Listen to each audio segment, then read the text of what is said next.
I've come up with a little design to go on the floor right beneath the wood stove. Right now there's just cement board, but these pennies are going to go on top of it. Now pennies have been discontinued in Canada, so I'm trying to get my hands on as many of them as I can, but it's a little bit slow going. I had some, then I found someone who's willing to give me a few dollars worth, and I've slowly been building them up. Now to get this blue-green effect, which really I think helps make this pop, you soak the pennies in vinegar and salt, and it gets you this blue-green color, which is, I think, really beautiful.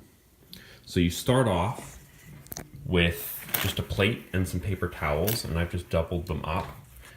On top of those paper towels, you lay out your pennies, and I'm just going to do 2 batches here, because if I make too much, I can always remove some. And then your next job is to pour vinegar on top. And basically, your goal here is just to soak and fully saturate that paper towel. One tip to make sure that you haven't put too much vinegar in is to bring it to the sink and sort of do this.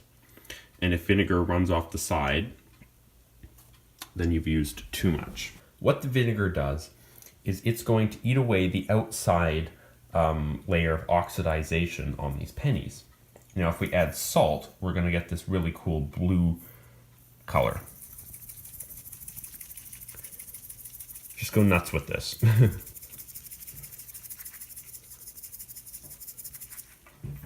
Just like that.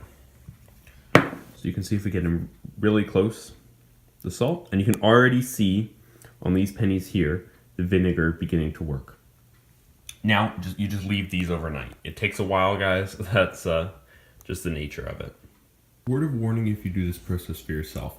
Use way more pennies than you actually need. As you can see, some of them don't even have anything on them. Some of them only have a little bit.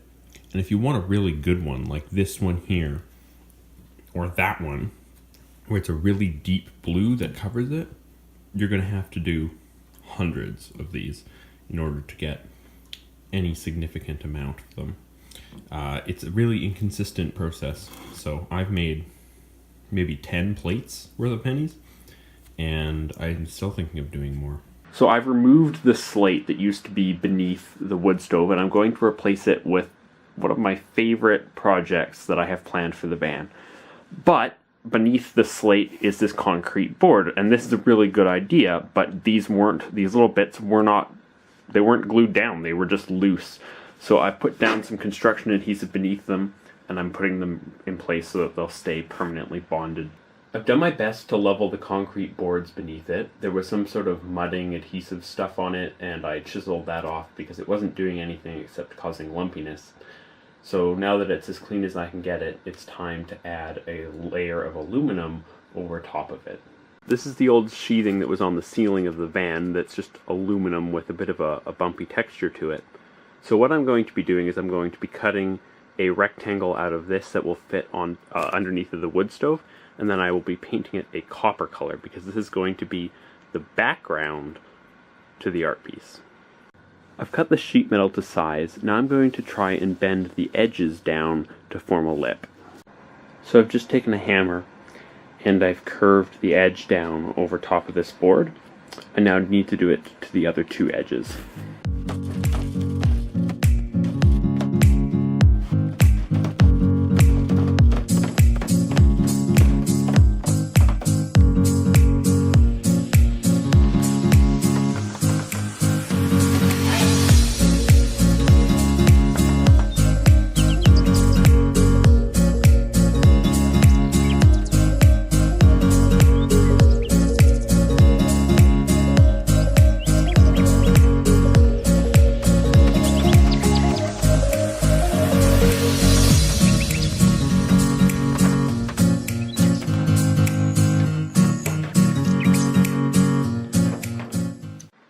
And voila! Here's what we have. So the edges, they go down, and the back goes up. I'm going to spray the aluminum with this copper spray paint.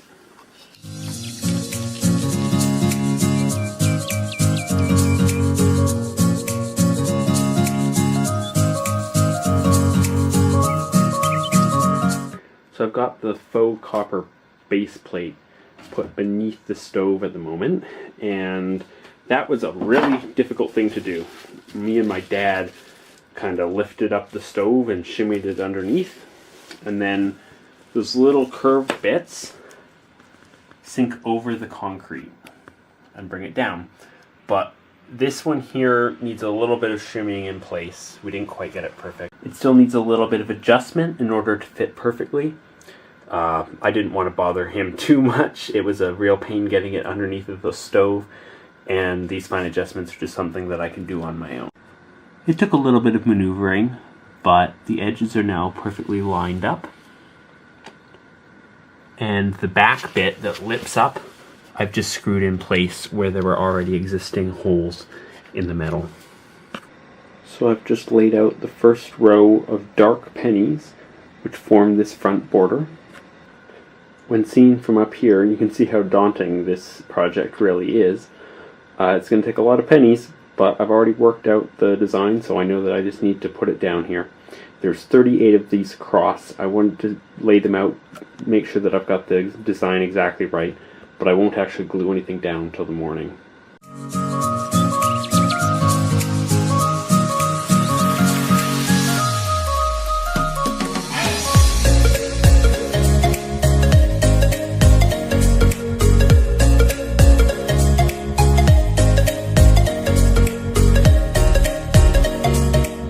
So the front border is completed.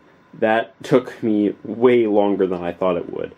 This is a very, very slow process. It's going to take a long time to get this whole thing done. And the rest of it's going to be a slightly different pattern, but I'm really happy with the way that this looks.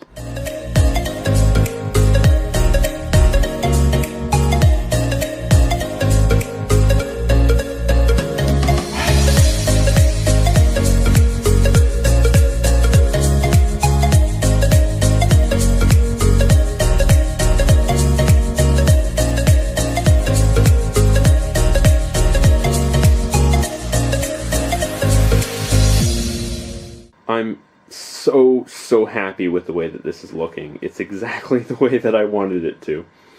And I've basically encircled the wood stove at this point. I left a gap underneath it because you're never going to see it, and it would just be a waste of pennies, and I can use them elsewhere in the van. So if I bring this right down here, you can see that I've actually got a row going all the way across to the other side. And then right underneath of it, there isn't anything at all.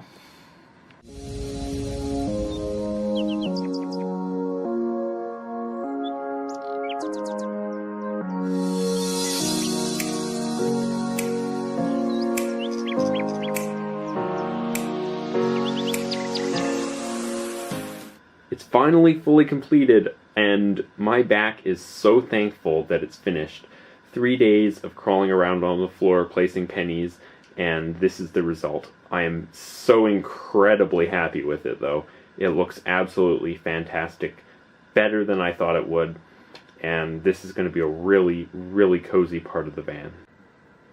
The colors of some of these pennies are absolutely incredible. This one even has a little bit of purple in it. And another thing that's super fun about this floor is looking and finding all of the unique pennies. This one here is from 1935. It has on the back of it an old picture of King George, so it's younger than some of the other ones on here. And I was debating whether or not to show his face or whether to show this side, but I ended up showing the side with the date. This coin in the center is the usual picture of King George that you sometimes see. And then you can see all of the different variations. And there are even some American pennies in here, and some of those are really interesting. American pennies tend to be tarnished unless they're a special edition. I've masked off the surrounding area so that I can apply a clear coat on top of the pennies. I need to be able to protect the varying levels of tarnish so that they'll stay bright or dark. And then also I need to be able to protect the blue corrosion on some of these pennies. That's very delicate, and I want it to stay the way it is, so I'm going to do many, many coats.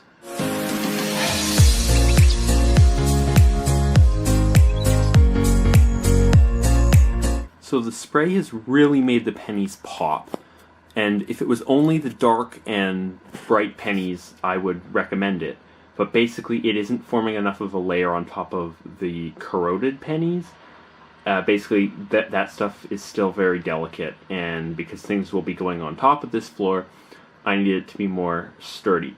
So what I'm going to do is I'm going to paint those pennies with polyurethane, and hopefully that doesn't discolor it too much. The polyurethane has dried, and I'm very, very happy with the result. Now, when I'm doing the same thing here for the backsplash for the kitchen counters, I'm going to just do the polyurethane and not do the spray, because the two have kind of conflicted a little bit, and it has actually kind of dulled out some of the brighter pennies. That doesn't show up on camera, but in person, when you're up close, you can kind of tell that there's a coating on it. You can see it, and I'm not quite happy with that, but it's certainly not taking away from the look of this and how awesome I think this is. I am so glad that I decided to do this. It was well worth the time and effort that I put into it, and this is going to be a really, really cool talking piece when this build is finished. And the penny and copper theme is going to continue throughout the van. This is going to be a recurring theme. This will be tied back into, because I think it is such a focal point for this area of the van.